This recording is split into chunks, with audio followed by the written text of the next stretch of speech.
Welcome to Thought Leaders, featuring interviews with some of the best minds in the industry. Today's special guest is popular platform speaker and best-selling author, Tom Hegna. Hello everyone, I'm Steve Savant, syndicated financial columnist and talk show host. In this segment, we're going to share how to maximize your Social Security benefits, all from Tom's popular Social Security seminar and PBS special, Don't Worry, Retire Happy. Well, Tom, I'm all about maxing our benefits. There were some really cool benefits I wanted to max, but they've changed the rules. I don't know if we're going to get into that today, but let's talk about how to maximize this contract with America. This is a number one retirement for most Americans. Yep. So we definitely want to maximize Well, it. and it all comes down to what age should I draw my benefits? Mm-hmm. And if you go down to the coffee shop and ask the guys at the coffee shop what age should you draw your Social Security benefits, they're going to say age 62. You know, this place is going broke, get the getting while the getting's good. But 62 isn't the right answer. So what is the right answer? Here's the right answer. In general, the breadwinner should delay. I'll say it again. In general, the breadwinner should delay till age 70 if they can. Now, why do I say in general? Well, because there's exceptions to every rule.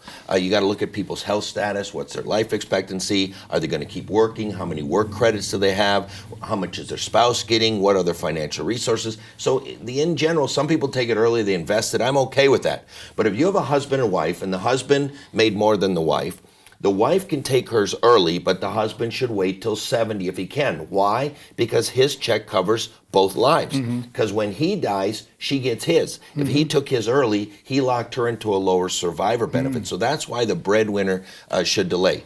So as we talked on the last show, if you take it at age 62, it's reduced benefits. If you take it at your full retirement age, you get the full amount, and you get the maximum amount if you can wait till 70. And so the breadwinner should typically wait till 70 because it covers both lives.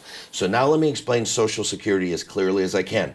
Right now, the full retirement age is age 66. And for every $1,000 a month you get at age 66, if you take it early, as we talked, you're going to not get $1,000, you're going to get $750.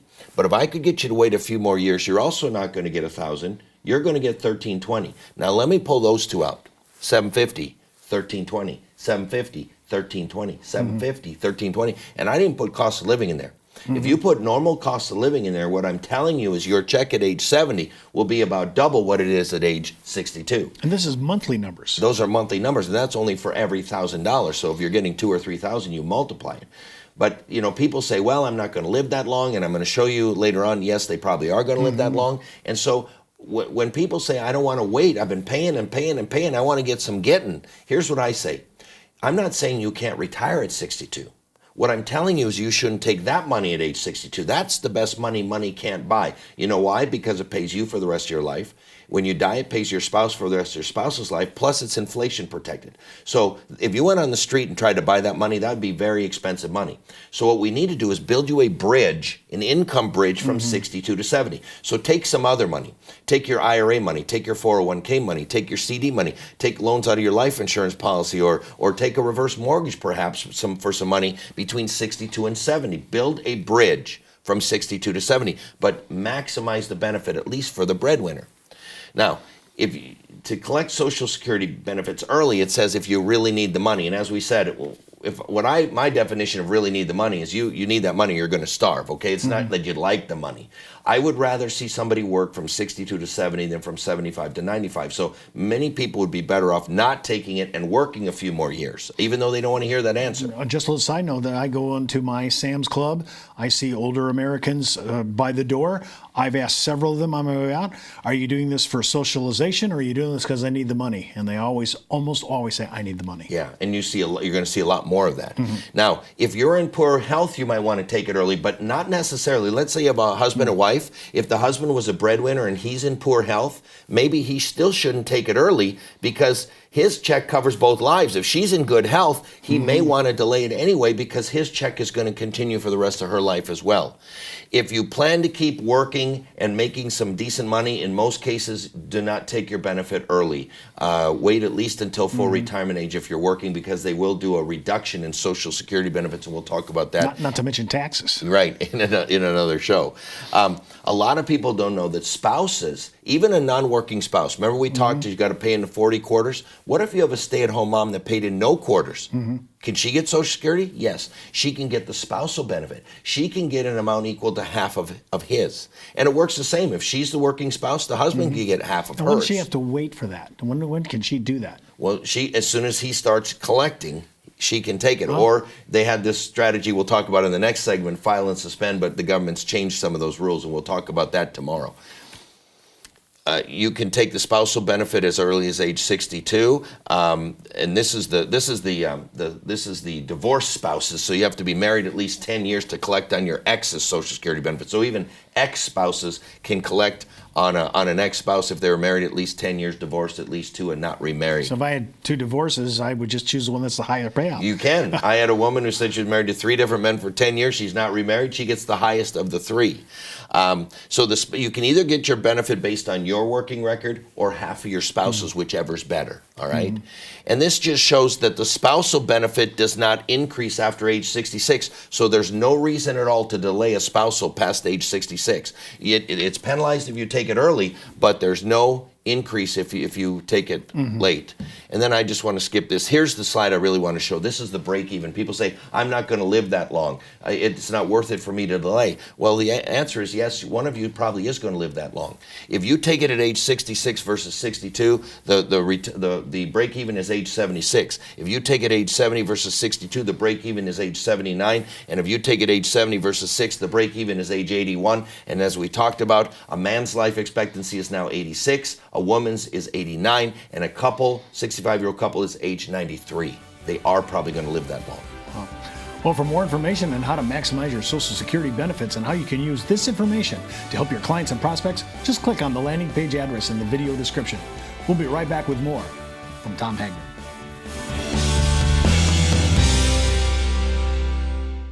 A solid web presence has never been more important to the success of your business. Introducing Agent Website Creator, provided by CreativeOne. Through Agent Website Creator, you can create your own personalized website and have it up and running easily with zero knowledge of programming. Choose from several designs with easy drag and drop customization. Get proven lead generation offers, professionally written articles, and helpful financial calculators. Plus, the ability to embed videos, integrate your social media, and more. Update your website anytime and show the world within minutes. The best part? It's hosted for free. To learn more about Agent Website Creator, call your CreativeOne sales team at 800-992-2642 or visit us online at creativeone.com.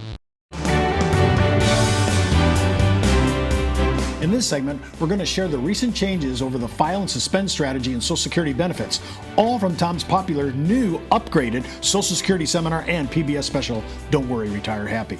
Well, Tom, let's talk about this because, man, changes, I thought the changes would never, ever happen because they promised, by the way, that there would be no changes for anybody in or near retirement. Well, what happened? They changed it. and I believe this is the first of many changes because, as you know, Social Security has issues, and we've talked about that. And so there are going to be additional changes. File and suspend has changed, and here's the rule. You now have to be age 66 and file and suspend by April 29th of 2016. So let me say it again. You must turn age 66, file and suspend by April 29th of 2016. But for those people, let me explain how file and suspend works because it can really help a lot of people. And it could have helped you and me if we would have done that too, but that's been taken away from us now. We're too young. So a little known part of the code, which was really kind of more of initially was never meant to be in the code, but at the normal retirement age of the spouse, he or she would be entitled to receive 1/2 of the higher earning spouse's benefits. And normally this spouse must wait for the higher earning spouse to file for benefits before he or she can apply. However, the strategy of file and suspend could help them. So what happens is the higher earning spouse will file for benefits but not collect. They file and suspend.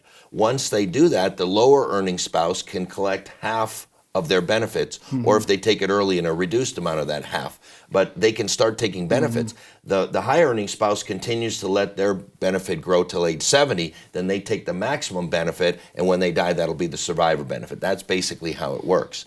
And this works really well when you've got couples with very different incomes. So maybe the husband made the majority of the money, the wife was in and out of the workforce raising the kids. It works very good for couples with very different incomes. So let's look at John and Jane. They both have Social Security. John's full amount at age 66 will be $2,200 a month, and Jane's will be $600 a month.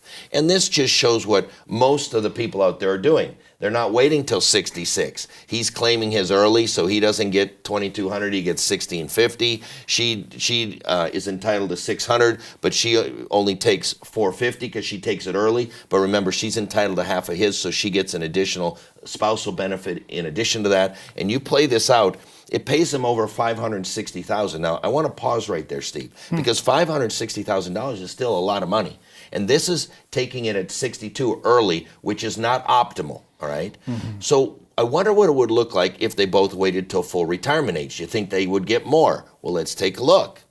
If he took his at 66, he gets the full $2,200.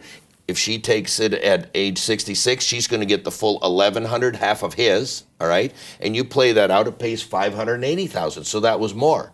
So now let me ask you a question. What if they waited till 70? Would it be even more? Well, the answer turns out no. But here's why. Yes, his is more. His is $2,904 because he delayed till 70. But remember I said in the last segment, the spousal benefit does not increase. So she got the same $1,100 a month, but she gave up 4 years of getting $1,100 a month. So when you look at it, that's the lowest of the two. Well, okay, is there even a better solution? And the answer is yes, and here's how it works.